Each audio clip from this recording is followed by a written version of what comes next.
Fight Night Round 3 was not just an awesome boxing game.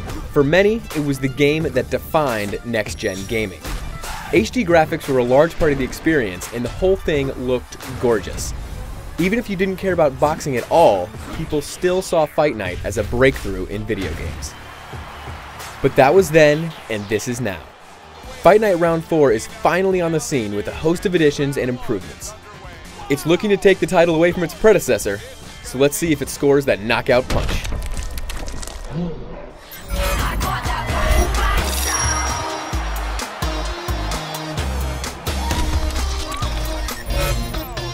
As you can see, this game looks amazing. No big surprise there. Unlike Round 3, this one runs at a full 60 frames per second, and the animations are much more fluid because of it. Sometimes it can look a little unnatural, but it does make the controls feel much more responsive. The biggest change to the graphics is the physics. Everything is physics-based now, muscles flex realistically, and you can actually see the vibrations caused from punches. The level of detail is insane, and it looks fantastic.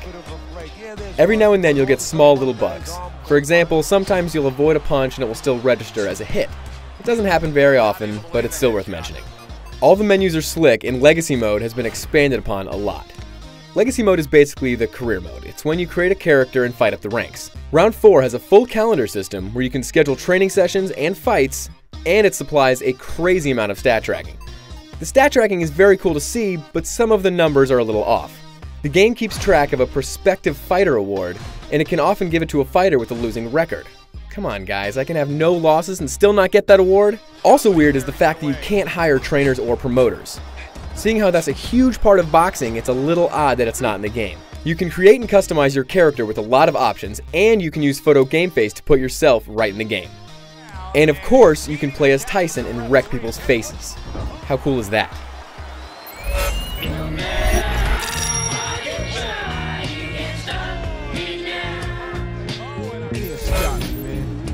This is a great boxing game.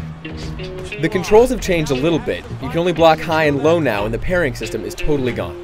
Instead, countering is super important. If you dodge at the right time, you can come back with a devastating punch. I like this a lot when fighting against human opponents, but computer AI can be a little cheap with it. Sometimes you can cleanly dodge a punch and you still won't get a counterpunch out of it. It's not a deal breaker, but it is kind of annoying. The new corner game is streamlined from Round 3. You're given a number of points based on how well you did with certain things, and you use these points to repair yourself. I wish it was a little more hands-on, but it still works well. Overall, the changes they made fit very well into the game. The gameplay is what Fight Night Round 4 is all about, and it's as great as ever. On the downside, the training mode is a little tedious. There are 6 of them total, and they're supposed to help build up your stats in Legacy Mode. The problem is that these mini-games are just not fun. You see, the character you start out with has crappy stats. The only way to make them better is to do training, but the only way training is fun is if you have good stats. I guess that's how training is in real life, but this is a game.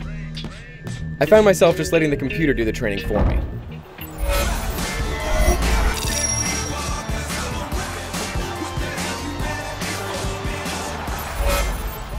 This is a great boxing game.